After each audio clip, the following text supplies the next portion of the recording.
vous soyez fan inconditionnel de tennis ou suiveur occasionnel, vous avez forcément déjà entendu le nom de Philippe Chatrier. Et oui, chaque année, les plus grands joueurs et joueuses de la planète entrent sur un court à son nom dans l'un des tournois les plus importants de la saison, Roland-Garros. Le court central du Grand Chelem parisien porte le nom de cours Philippe Chatrier depuis 2001 suite au décès de ce dernier. Mais qui était Philippe Chatrier ?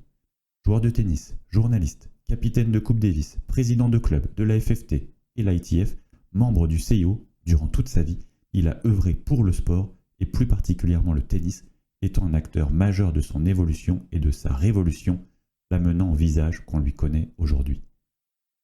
Visionnaire et passionné, il a œuvré à professionnaliser le tennis de haut niveau ainsi qu'à le démocratiser partout dans le monde. Portrait d'un des plus grands dirigeants du sport français.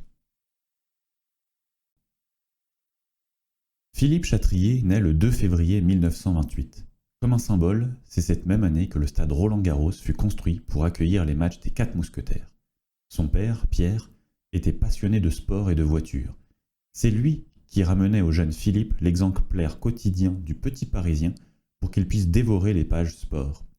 Son hypermnésie fit qu'il se souvenait de n'importe quel résultat survenu par le passé. Boxe, cyclisme, ski alpin, tennis, chaque sport le passionnait. C'est dans un autre magazine, Miroir des sports, qu'il découvre pour la première fois un cliché de Suzanne Lenglen, la divine. C'est peut-être cette photographie qui lui donnera le goût pour le tennis. En fait, c'est à 4 ans qu'il tient pour la première fois une raquette de tennis et tape dans ses premières balles, blanches à l'époque. Ses parents privilégient une éducation moderne où le sport occupe une part importante. Dans l'entre-deux-guerres, en pleine crise du logement, ils quittent leur maison de Créteil, partagée avec les grands-parents, pour s'installer dans un appartement du 19e arrondissement afin d'éviter les longs trajets scolaires. Plus tard, pendant la Seconde Guerre mondiale, les tickets de rationnement sont le lot quotidien des Français. Les parents Chatrier n'hésitent pas à se priver pour favoriser la croissance de leur fils, alors adolescent. En 1942, il joue un double. Ça peut paraître anodin, mais le lieu et les participants le sont beaucoup moins. Cette partie se joue à Roland-Garros et le jeune Philippe de 13 ans joue aux côtés de René Lacoste, son idole. Un peu plus tard, c'est lui qui lui donnera le surnom de l'homme tennis. 3 ans après, à 17 ans, il devient champion de France junior et est promis à un bel avenir. Malheureusement, son père décède d'une crise cardiaque 1 an plus tard. Le tennis est encore amateur et Philippe doit user de ce qu'on appelle l'amateurisme marron, une pratique secrète tolérée permettant aux joueurs de récolter quelques primes ou cadeaux à l'issue des tournois. Parlons de son jeu justement. Philippe Chatrier a un style de jeu plutôt offensif, aidé par un excellent coup droit et un jeu de jambes rapide. En revanche, il a 2 points faibles qui l'empêcheront de viser plus haut, son revers et son mental. Dans une interview pour Tennis Magazine, il déclare « En matière de track, j'étais peut-être l'expert français numéro 1. La veille d'un match, j'étais incapable de dormir et même de manger. » Il atteindra tout de même le 3e tour de Roland-Garros en 1949 et la place de 6e français au début des années 50. Sa carrière lui permettra aussi de rencontrer Suzanne Partridge, une joueuse britannique. Elle deviendra sa femme en 1952, puis la mère de ses enfants, Jean-Philippe en 1954 et William en 1956. Finalement, tout au long de sa carrière, il n'a eu de cesse de penser à l'évolution de son sport. Dans le vestiaire, face à ses camarades joueurs, il n'hésite pas à tacler les dirigeants français d'immobilisme et à réclamer leur démission. C'est finalement Max Corr, le directeur du quotidien Paris Presse, qui lui propose d'écrire et de publier ses idées. Voilà son premier métier, journaliste. Cette nouvelle passion ne s'arrête pas là. Il influence une nouvelle génération de journalistes par ses idées et 1 an plus tard, en 1953, il crée le premier mensuel dédié au sport avec Tennis de France. Le premier numéro est évidemment dédié à ses idoles, les 4 mousquetaires, Jean Borotra, Jacques Brugnon, Henri Cochet et René Lacoste. Dès les premiers numéros, la FFLT, le nom de la fédération française de l'époque, et ses dirigeants en prennent pour leur grade. L'objectif est de faire évoluer le tennis de papa et de se débarrasser des rois fainéants. Aidé par René Lacoste, qui y rédige même un article en 1954, Philippe Chatrier dévoile plusieurs de ses idées dans son magazine. Côté français, l'aide aux jeunes joueurs et la professionnalisation du métier d'entraîneur sont avancées pour arrêter la crise de qualité du tennis français. Côté international, une lutte pour unifier les circuits amateurs et professionnels s'installe, dénonçant les pratiques douteuses de la Fédération internationale et du tennis amateur. Tennis de France est un véritable succès. 100 000 exemplaires sont vendus tous les mois, dont 60 000 abonnés. Malgré sa vente en 1987 au groupe Amaury L'Équipe, le magazine perdurera près de 40 ans. Petit à petit, Philippe Chatrier se fait un nom dans le microcosme du tennis au point qu'il entre définitivement à la fédération en 1968.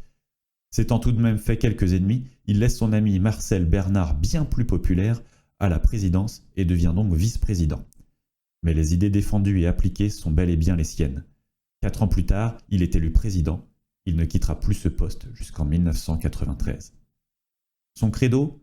Privilégier les champions sans négliger les amateurs. En somme, une lutte sur 2 fronts, la masse et l'élite. Pour cela, des mesures sur tous les plans sont nécessaires. Pour démocratiser le tennis, la FFT s'engage à construire de nombreux courts. Beaucoup de nouveaux clubs voient ainsi le jour. Entre 1975 et 1985, le nombre de licenciés passe de 311 000 à 1 300 000. Plus globalement, durant la présidence Chatrier, on passe de 8 000 cours et 2 000 clubs à 35 000 cours pour 10 000 clubs. Des écoles de tennis voient le jour, le tennis études naît et les ligues sont complètement restructurées. De quoi accompagner et suivre la progression des jeunes de leur début jusqu'au haut niveau. Et au plus haut niveau, justement, en plus de Roland-Garros, qui reste la vitrine du tennis français à l'international, la FFT souhaite organiser d'autres tournois professionnels permettant ainsi une médiatisation plus complète. Mais la priorité, ce sont les clubs. Il explique au ministre des Sports de l'époque « Pour les gens, admirer les exploits de Borg, c'est bien. Jouer, c'est mieux. » Mais une fois que ceux-ci sont développés et étendus, il est temps de s'atteler au chantier Roland-Garros.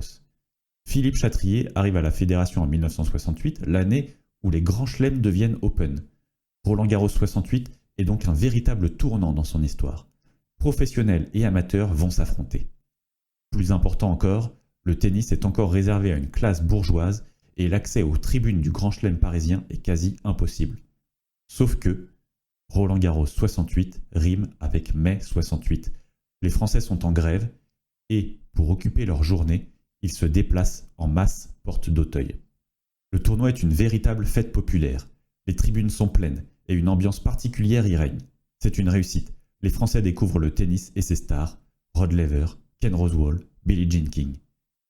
Mais il faut faire plus. Il faut pouvoir accueillir ces nouveaux spectateurs et se mettre à niveau des autres grands chelems. Grâce à l'appui du maire de Paris de l'époque, Jacques Chirac, Roland-Garros s'étend. À partir de la fin des années 70, le stade est en constante évolution. 9 nouveaux cours, dont le cours numéro 1, au début des années 80, une première rénovation du cours central, le village et le club des loges pour les médias et VIP, jusqu'à la construction du cours Suzanne Lenglen, achevé en 1994. L'autre chantier concernant Roland, c'est sa médiatisation. Avec l'avènement du roi Björn Borg, les gens veulent suivre le tournoi, ils veulent eux aussi s'installer sur le central sans bouger de chez eux. C'est chose faite grâce au premier contrat signé entre la Fédération internationale et l'ORTF en 1972, puis avec la retransmission complète de la quinzaine sur TF1 à partir de 1977. Et en 1988, c'est le service public qui reprend le flambeau. Le jour où le tournoi a été totalement couvert, j'ai su que Roland-Garros était sauvé, déclarera Philippe Chatrier. Mission accomplie. Philippe Chatrier n'était pas seulement le président de la Fédé, c'était également un meneur d'hommes. Son rêve était de remporter la Coupe Davis. Après un court capitanat fini avec quelques regrets, son objectif reste le même, ramener le saladier d'argent en France. Il fera tout pour motiver ses joueurs lors des discours d'avant-rencontre. Nous avions déjà gagné, tant ses discours étaient supérieurs à ceux de tous les dirigeants des autres pays, déclarera Noah quand on l'interroge sur les qualités d'orateur de son ancien président. En 83, c'est lui qui a l'honneur de remettre la Coupe des Mousquetaires à Noah dans la tribune présidentielle, et dans une ambiance complètement folle. Mais surtout, le rêve de sa vie s'accomplit en 1991. La bande de Noah s'impose à Lyon face aux États-Unis pour mettre fin à une disette de 59 ans et ramener la Coupe Davis en France. Dans le vestiaire, au moment de féliciter toute l'équipe, Une larme coule le long de sa joue.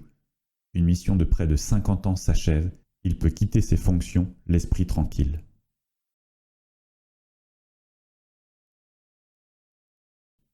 Philippe Chatrier ne s'est pas arrêté en France. Sa passion du tennis l'a emmené bien plus loin. Selon ses calculs, ses différentes fonctions l'ont amené à effectuer 35 fois le tour du monde. Dès qu'il a terminé sa carrière de joueur de tennis, l'unification du tennis entre amateurs et professionnels fut l'un de ses principaux combats. Il écrit d'ailleurs dans Tennis de France : « Si les portes des épreuves traditionnelles comme Wimbledon ou la Coupe Davis continuent à être fermées au tennis professionnel, les pros se contenteront des compétitions qu'ils sont en train de bâtir. Contrôlant les meilleurs joueurs, ils sont l'avenir. » Et les instances ne veulent pas bouger. Il faudra attendre un mouvement du côté de Wimbledon pour que ça change.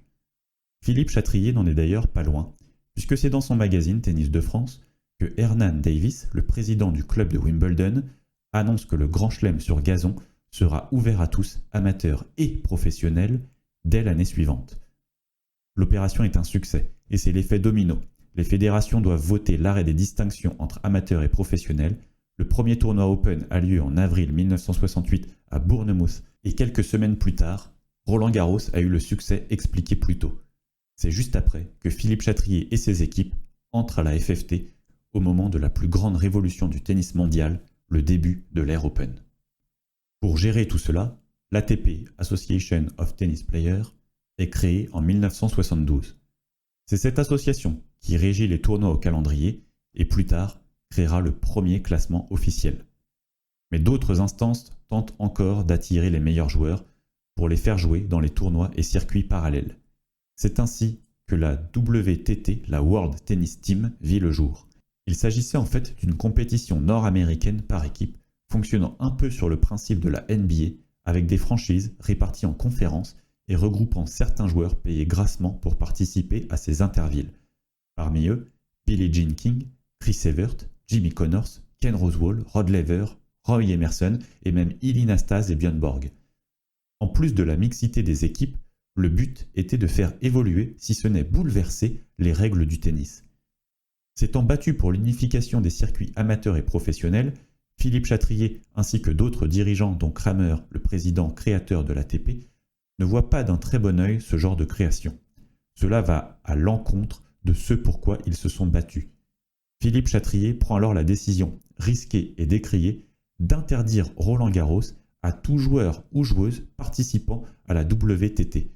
C'est ainsi que Connors, Borg, Nastase et Evert se voient refuser leur droit de participer aux internationaux de France. Et finalement, l'histoire lui donne raison. En 1978, la WTT jette l'éponge, faute de public et de bénéfices. Le tennis a gagné et Philippe Chatrier s'impose comme l'homme de la situation. Il est élu président de l'ITF, Fédération internationale de tennis, en 1977, devenant ainsi l'homme le plus influent de la planète tennis. Mais toutes ces décisions, il ne les prend pas dans un intérêt français ou dans le but de favoriser Roland-Garros. En témoigne par exemple la prime de 1 million de dollars promise au joueur ou à la joueuse qui réussira à remporter les 4 grands chelems consécutivement. Cette mesure permet de ressusciter l'Open d'Australie, qui était alors le vilain petit canard dans la cour des grands chelems.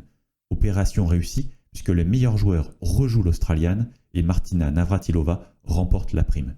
Depuis, l'Open d'Australie a déménagé à Melbourne et n'a plus rien à envier à ses 3 compères. Il œuvre également pour le développement du tennis féminin. Peut-être en avance sur son temps, il déclare qu'il faut que le tennis féminin trouve sa juste place et que la presse en parle au même titre que des hommes. Ainsi, il reprogramme des matchs féminins sur le central de Roland-Garros et crée même un tournoi féminin à Coubertin qui deviendra l'Open Gaz de France. Malheureusement, aujourd'hui encore, le tennis féminin reste moins médiatisé que le tennis masculin. Ces décisions et prises de position lui valent d'être réélu à l'unanimité en 1981 à la tête de l'ITF. Il ne quittera plus ce poste jusqu'en 1991, année où il décide de ne pas briguer de nouveaux mandats.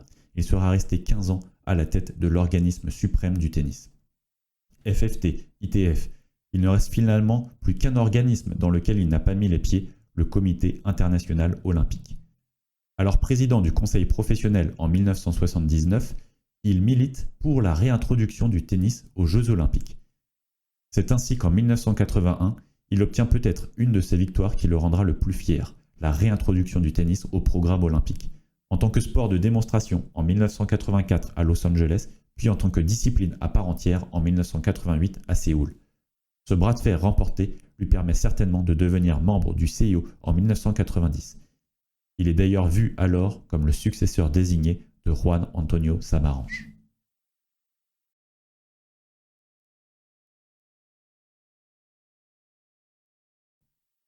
Malheureusement, la maladie d'Alzheimer apparaît. Dès 1986, lui qui n'avait jamais besoin de notes pour prononcer ses discours, oublie le nom d'un de ses hôtes lors d'une cérémonie en Afrique de l'Est, invité par la fédération kenyane. Il n'y a rien à faire. Peu à peu, la maladie prend de plus en plus de place. Dans un premier temps, ses collaborateurs et proches font tout pour cacher les prémices de cette maladie que le monde découvre à peine. Il devient clair que continuer est impossible. Il prend la décision de terminer ses différents mandats et de ne pas se représenter aux différentes élections. Il se retire à Dinard pour passer les dernières années de sa vie. Il attendra 2000 et la victoire de Mary Pierce à Roland-Garros pour s'éteindre. L'année d'après, le court central est renommé et porte depuis le nom de l'homme tennis, celui qui l'a révolutionné à tous les niveaux. Les gens se souviennent de lui comme d'un homme discret. Mis à part son cercle proche, rares sont ceux qui savaient qui il était. Toujours chic en tribune présidentielle, il portait un costume blanc pour chaque dimanche de finale pour remettre le trophée au vainqueur. C'est peut-être la seule manière de le différencier. Il savait s'effacer, parce que ce qui prévalait, c'est bel et bien le tennis et non pas l'homme qui l'incarne. Aujourd'hui, son nom perdure. Lorsqu'il décède, son fils Jean-Philippe crée la fondation Philippe Chatrier dans le but de lutter contre la maladie d'Alzheimer. Et surtout, tous les ans, il est et sera associé aux plus grands joueurs et joueuses de la planète. Et si c'était ça, finalement, être l'homme tennis ?